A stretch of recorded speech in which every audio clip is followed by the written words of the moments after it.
Hi, ഓണത്തെ കിച്ചണിലേക്ക് സ്വാഗതം. ഉരുളക്കിഴങ്ങ് കൊണ്ടുള്ള കൂട്ടാനാണിന്ന്. ചോറിനും ചപ്പാത്തിക്കും ബ്രെഡിനും നാനിനും ഒക്കെ കൂടെ കൂട്ടാൻ പറ്റിയ കറിയാണ്. ഉരുളക്കിഴങ്ങ് കഴുകിയെടുത്തിട്ടുണ്ട്. വലുതും ചെറുതുമൊക്കെ ആയിട്ട് 1/2 കിലോ ഉണ്ട്. തൊലി കളഞ്ഞ് കഷ്ണാക്കാം. ഇതെങ്ങനെ നുറുക്കി വെച്ചു, ഏകദേശം ഒരേ വലുപ്പത്തിൽ. ആദ്യം നുറുക്കിയെടുക്കണതൊക്കെ ചെയ്ത് കഴിഞ്ഞാൽ പിന്നെ വളരെ കുറച്ച് സമയം വേണ്ടു. ഇത്രയാണ് ബാക്കി വേണ്ട പ്രധാന ഇൻഗ്രീഡിയൻസ്. എല്ലാം നുറുക്കി വെച്ചിട്ടുണ്ട്. ഇഞ്ചിയും വെളുത്തുള്ളിയും ഒരുമിച്ച് ചതച്ചെടുത്തതാണിത്. 10 അല്ലി വെളുത്തുള്ളി, 3 ഇഞ്ച് വലുപ്പത്തിൽ ഇഞ്ചിയും, 2 പച്ചമുളക് കീറി വെച്ചിട്ടുണ്ട്. തക്കാളി ഇടത്തരം വലുപ്പത്തിലാണെങ്കിൽ 2 എണ്ണം, വലുതാണെങ്കിൽ 1 മതി. അതും ഇങ്ങനെ കഷ്ണാക്കി. സ്വീറ്റ് കോൺ ആണിത്, ഫ്രോസൺ കോണാണ്. ഏകദേശം 1/4 കപ്പുണ്ട്. 2 സബോള ഇങ്ങനെ അരിഞ്ഞു വെച്ചതും കൂടി ഉണ്ട്. പാൻ ചൂടായി 2 ടേബിൾ സ്പൂൺ വെളിച്ചെണ്ണ ഒഴിക്കാം. എണ്ണ ചൂടായി 1/2 ടീസ്പൂൺ കടുക്, പൊട്ടുമ്പോൾ 1/2 ടീസ്പൂൺ ജീരകം.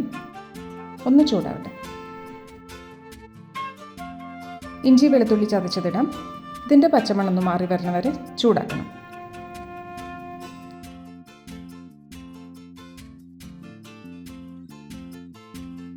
കീറി വെച്ച പച്ചമുളകും കൂടി ചേർക്കാൻ 2 എണ്ണം.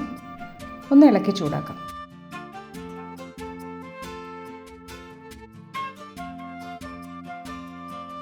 സബോള നുറുക്കിയത്. സബോള ഇനി ഒന്ന് വെന്ത് കിട്ടണം. ഗോൾഡൻ കളറാവൊന്നും വേണ്ട, പച്ചമണം മാറിയിട്ട് വെന്താൽ മാത്രം മതി. ഇനി ഉരുളക്കിഴങ്ങ് കഷ്ണങ്ങളിട്ടിട്ട് നന്നായിട്ട് ഇളക്കാം. ഈ പാനിൽ തന്നെ കിടന്ന് വേഗം വെന്തോടും. വേവിച്ചിട്ട് ചേർക്കൊന്നും വേണ്ട. ഇപ്പോൾ ഏകദേശം 1 മിനിറ്റായി. ഇനി തക്കാളി ചേർക്കാം. ആദ്യം വെള്ളം ഒഴിക്കാണ്ട് വേവിച്ചതിന് ശേഷമാണ് ഗ്രേവിക്ക് വേണ്ടിയുള്ള വെള്ളം നമ്മൾ ചേർക്കുക. ആവിയിൽ വേവണം കഷ്ണങ്ങൾ.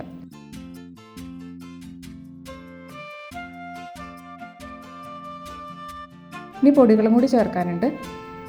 1/2 ടീസ്പൂൺ മഞ്ഞൾപ്പൊടി, 1/2 ടീസ്പൂൺ മുളക് പൊടി, 1 ടീസ്പൂൺ മല്ലിപ്പൊടി, 1 ടീസ്പൂൺ മസാലപ്പൊടി. ഇനി പാകത്തിന് ഉപ്പ്. നല്ലോണം ഇളക്കി യോജിപ്പിക്കാം. മല്ലിപ്പൊടിയും മസാലപ്പൊടിയും ചൂടാക്കി പൊടിച്ചതാണെങ്കിലും കഷ്ണങ്ങളിൽ ഇങ്ങനെ കിടന്ന് നന്നായിട്ടൊന്ന് ചൂടാവണം. അപ്പോഴേ ഫ്ലേവർ കിട്ടുള്ളൂ. ഇങ്ങനെ പൊടികൾ എല്ലായിടത്തേക്കും ആവണ പോലെ ഇളക്കാം. തക്കാളിയിലത്തെയും സബോളയിലത്തെയും വെള്ളം ഇറങ്ങി വെന്തോളും. അടച്ചിട്ട് 5 മിനിറ്റ് വേവിക്കാം. മീഡിയം ഫ്ലെയിമിൽ മതി. ഇപ്പോൾ ഒരു 3 മിനിറ്റായി. ഒന്ന് ഇളക്കാം.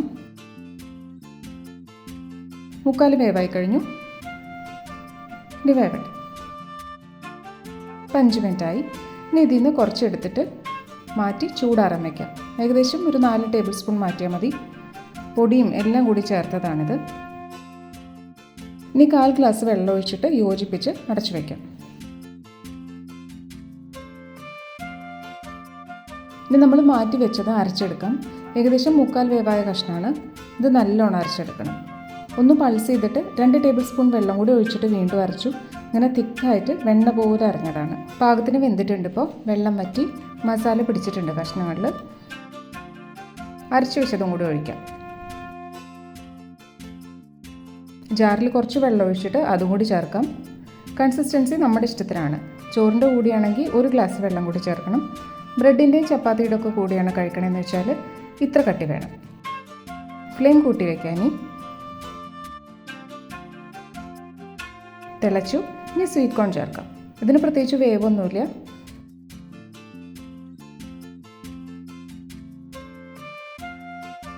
ഇനിയും കൂട്ടാൻ സ്പൈസി ആവണമെന്നുണ്ടെങ്കിൽ കുറച്ച് കുരുമുളക് പൊടി ചേർക്കാം. ഒരു 1/2 ടീസ്പൂണൊക്കെ ഈ സമയത്ത് ചേർക്കാം. ഉപ്പ് ഇത്തിരി കുറവാണ്, കുറച്ചും കൂടി ഉപ്പിടാം. കുറുകിയ ഗ്രേവി ആയിട്ട് കഷ്ണങ്ങൾ കടിക്കാനും പറ്റുന്ന രീതിയിലുള്ള കൂട്ടാനാണ്.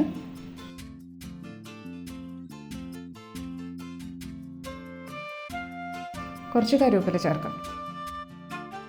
ഇനി യോജിപ്പിക്കാം.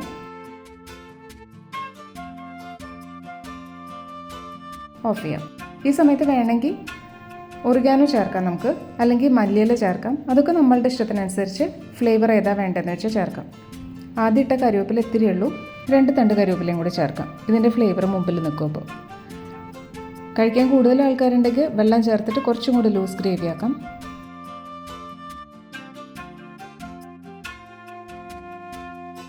അങ്ങനെ തിക്കായിട്ടുള്ള കറിയായി. കുറച്ച് നേരം വേണ്ടു. നല്ല സ്വാദിൽ കിട്ടുകയും ചെയ്യും. ഇഷ്ടമായ ഓണത്തെ കിച്ചൺ ലൈക്ക് ചെയ്യുക. വേറൊരു വിഭവമായിട്ട് വീണ്ടും കാണാം. Thank you.